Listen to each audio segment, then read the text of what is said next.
Welcome to Studio RC. My name is Max, and I am an alcoholic. I want to welcome you today. We're beginning a brand new series. Start looking at the 12 traditions of AA. Now, at Recovery Church, we have our values. We have our 12 values. But one of the things we do is we definitely believe in the 12 steps, and the 12 traditions we use as a guide. Whereas in the AA fellowship specifically, that's kind of what guides their meetings and the business end, and the thought, or the one of the joke is the steps keep us from committing suicide, and the traditions keep us from committing homicide. Now, I don't know if that might be taking it too far, but there are a lot of great principles in the 12 traditions. So we're going to take a look each week at a different tradition. And this will be the same intro each time. And because there are 12 traditions, it comes out of the 12 and 12 book, what we're going to do is we're going to take 12 minutes for each tradition and see how much we cover and what we can figure out about that. Now, one of the things I know, sometimes traditions, they're not the sexiest thing going. Sometimes when people find, if you go to a meeting and it's a tradition meeting, you're like, oh, it's a tradition meeting. I think that sometimes the more you get into them and the more you understand them, there are so many transferable principles, not only for the group, but for the individual as well. And so we're going to take a look at that and just see how that guides us, and also how that impacts us at Recovery Church, and how those traditions, how they kind of live themselves out in our context. But so we'll take this opportunity. We're going to look at each one, a different one each week. And so let's jump in right now. Thanks so much, and come on this journey as we take a look at AA's 12 traditions. Let's jump right into this episode's tradition, Tradition 4. Each group should be autonomous, except in matters affecting other groups or AA as a whole. Each group should be autonomous, except in matters affecting other groups or AA as a whole. All right, let's put 12 minutes on the clock and jump right in.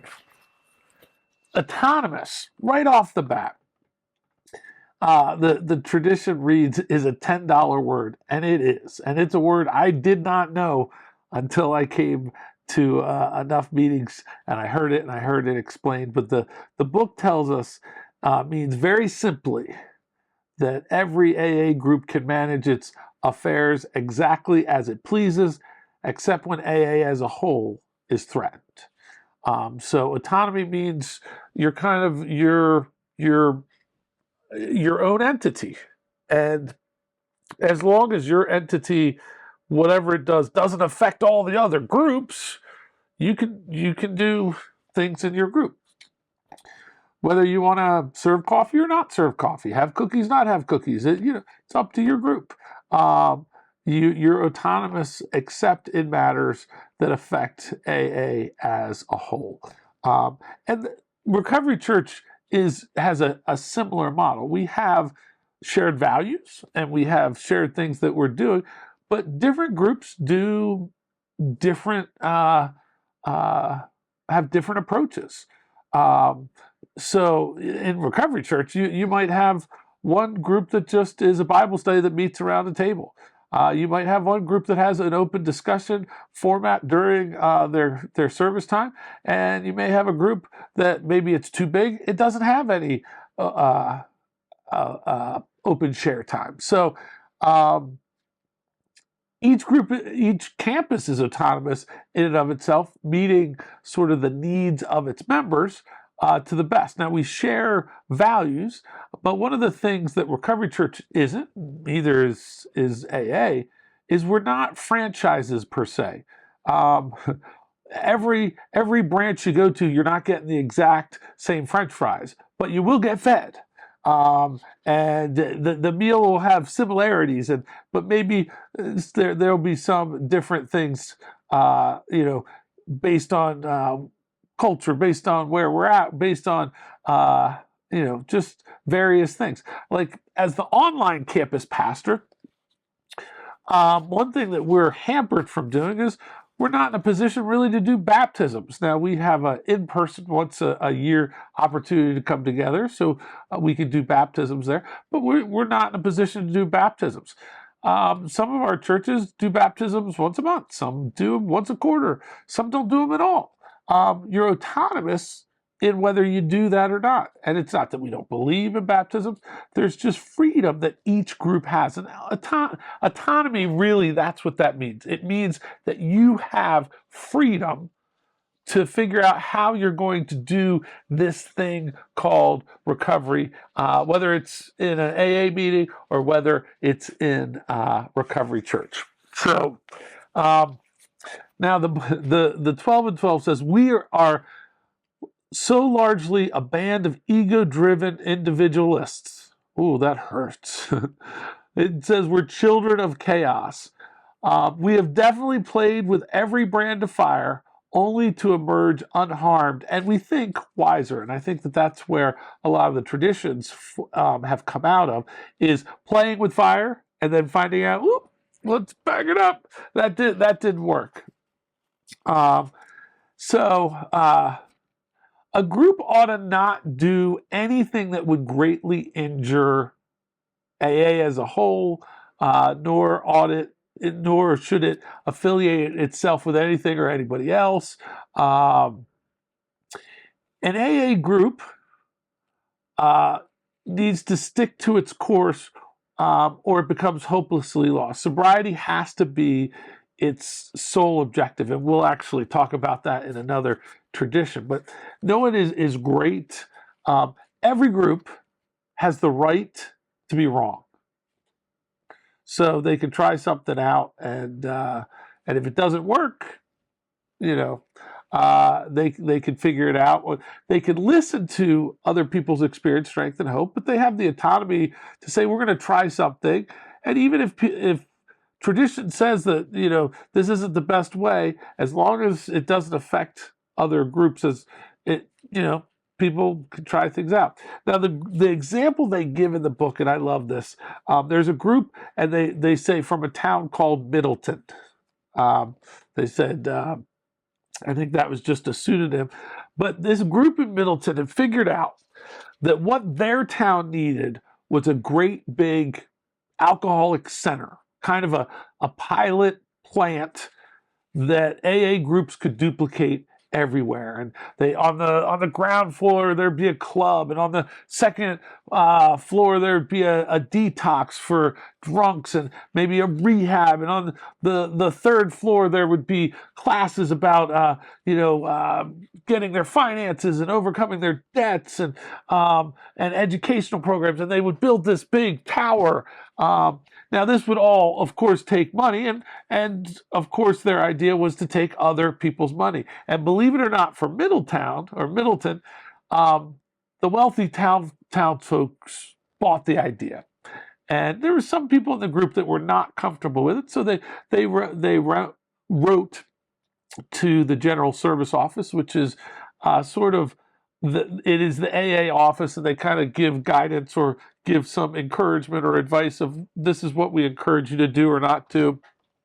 And in the midst of this project in Middleton, there was, in the middle of all of it was a promoter, and he was this super promoter, and he was eloquent, and he helped allay any fears, and even despite advice from General Service that this probably was not the best idea, they went ahead with it. And the promoter organized 3 different corporations, and he became president of them all, of course. And to ensure foolproof, continuous operation, they came up with 61 rules and regulations that were adopted to help run all of these different programs. And unfortunately, confusion replaced serenity, and things went awry, and the confusion got compounded for all sorts of reasons, and